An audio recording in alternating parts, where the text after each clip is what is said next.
જય શ્રી કૃષ્ણ મિત્રો, ચાલો આપણે ગોળ કેરીનું અથાણું બનાવીએ।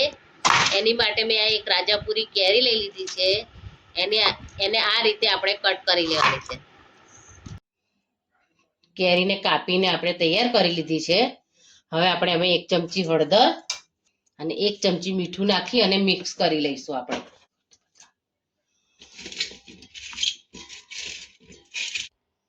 હવે આપણે ઢાંકીને 7 થી 8 કલાક માટે રહેવા દઈશું અથવા ઓવરનાઇટ રહેવા દઈશું। તો તમે જોઈ શકો છો 7-8 કલાક પછી આપણા ચીરિયા સરસ થઈ ગયા છે। હવે આપણે એને નિતારી લઈશું। આ રીતે આપણે એને નીતરી જવા દેવાના છે બરાબર સરસ રીતે। આપણા કેરીના ટુકડાને આપણે નીતારી લીધા છે। હવે આપણે આ રીતે એને કોટનના કપડા પર લઈ અને કોરા કરી લઈશું। આ રીતે આપણે બધા કેરીના પીસને સુકાવા દેવાના છે। આ આપણું જે પાણી વધ્યું છે આપણે એને ફેંકી નથી દેતા, એમાંથી આપણે ચણા મેથીનું અથાણું બનાવી શકીએ છીએ। આપણે અથાણું મિક્સ કરતા પહેલા તેલને ગરમ કરી લઈશું। સરસ ગરમ કરી લેવાનું છે અને ગરમ કર્યા પછી ઠંડુ થાય ત્યારે જ આપણે અથાણામાં ઉમેરવાનું છે। હવે આપણે અથાણું મિક્સ કરી લઈશું। એની માટે મેં આ 500 ગ્રામ મારી કેરી છે તો 500 ગ્રામ ગોળ લીધો છે। એટલે આપણે પહેલા ગોળ લઈ લઈશું 500 ગ્રામ છે ને એમાં 300 ગ્રામ જેટલો તૈયાર મસાલો મેં ઉમેરી લીધો છે અંદર।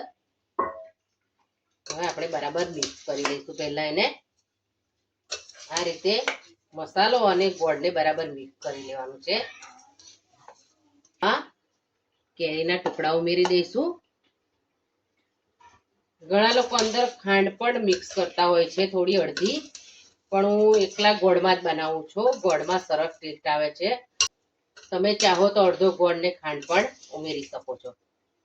આ રીતે આપણે બધું સરસ રીતે મિક્સ કરી લેવાનું છે। હવે આપણે આ મિશ્રણને ઢાંકીને રહેવા દઈશું। પછી તેલ ગરમ કરેલું ઠંડુ થાય ત્યારે આપણે એમાં ઉમેરીશું। ત્યાં સુધી આપણે એને ઢાંકીને રહેવા દઈશું। આપણું કેરીનો ટુકડા, ગોળ અને મસાલો સરસ મિક્સ થઈ ગયા છે। હવે આપણે જે તેલ ગરમ કર્યું તે ઠંડુ થઈ ગયું છે। હવે આપણે એમાં ઉમેરી દઈશું।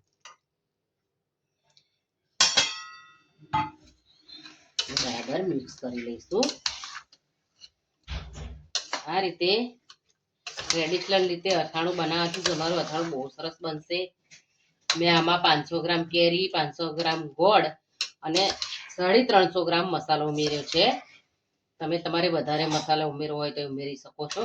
આપણે એકદમ વધારે તેલ નથી ઉમેરી દેવાનું, પછી થોડું ઓગળ્યા પછી આપણે પાછું જરૂર પડશે તો ગરમ કરી અને ઠંડુ કરીને પછી આપણે તેલ ઉમેરીશું। હવે આપણે એને ઢાંકીને રહેવા દઈશું।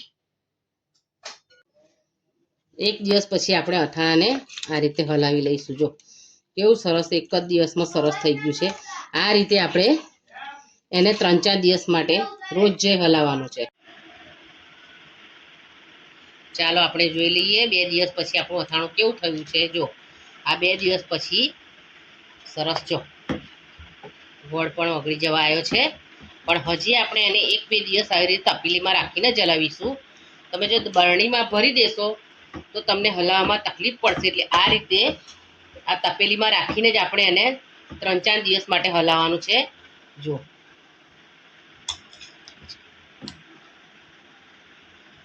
હવે આપણે ઢાંકીને રહેવા દઈશું। આપણે જોઈ લઈએ કે 3 દિવસ પછી આપણું ગોળ કેરીનું અથાણું કેવું થયું છે। તમે જોઈ શકો છો સરસ હવે ગોળ પણ ઓગળી જવા આવ્યો છે। હવે આપણે એને 1 દિવસ રાખી અને પછી બોટલમાં ભરી લઈશું। તો ચાલો આપણે જોઈ લઈએ કે આપણું અથાણું તૈયાર થઈ ગયું છે કે નહીં। જો તમે જોઈ શકો છો સરસ અથાણું આપણું તૈયાર થઈ ગયું છે। હવે આપણે એને એક કાચની બરણીમાં ભરી લઈશું। આ રીતે મેં બરણીને ધોઈ અને સરસ તાપમાં સૂકવી લીધી છે. આપણે અથાણું એમાં ભરી લઈશું. આ રીતે જો આ રીતે આપણે અથાણું બધું ભરી લેવાનું છે અંદર. હંમેશા કાચની બરણીમાં જ આપણે અથાણું ભરવું, અને તો જે બારેમાસ સરસ રહે છે. અને તાપે તપવી અને પછી જ એમાં આપણે અથાણું ભરવાનું રહેશે. આ રીતે આપણે અથાણું ભરી લઈશું. તૈયાર છે આપણું ગોળ કેરીનું અથાણું. આ રીતે તમે એને કાચની બરણીમાં ભરીને બારેમાસ સાચવી શકો છો. અને હંમેશા કાચની બોટલમાં જ ભરવાનો આગ્રહ રાખવાનો. મારા સાસુ, મારી મમ્મી આ રીતે જ અથાણું બનાવતા, અને આ ટ્રેડિશનલ રીતે આ રીતે અથાણું બનાવતા હતા. એ રીતે મેં બનાવ્યું છે. જો તમને મારું અથાણું બનાવવાની રીત ગમી હોય તો તમે મને ચોક્કસ કોમેન્ટ કરજો કે મારું બનાવેલું અથાણું તમને કેવું લાગ્યું છે. તમે મને કોમેન્ટ કરશો તો મને ગમશે. અને મારી ચેનલને સબસ્ક્રાઈબ જરૂર કરજો. રીત ગમી હોય તો તમારા મિત્રો અને પરિવાર સાથે ચોક્કસ શેર કરજો. Thank you. આપણે અથાણામાં બરણીમાં ભરીએ તો તેલ પણ આપણે ઉપર આ રીતે અથાણાની ઉપર તેલ હોવું જોઈએ, તો આપણું અથાણું બારેમાસ સારું રહેશે. જો તેલ ઓછું હશે ને તો આપણું અથાણાને ફૂગ પણ લાગી શકે છે. એટલે બરણીમાં ભરીએ ત્યારે એની ઉપર થોડું તેલ હોવું જોઈએ.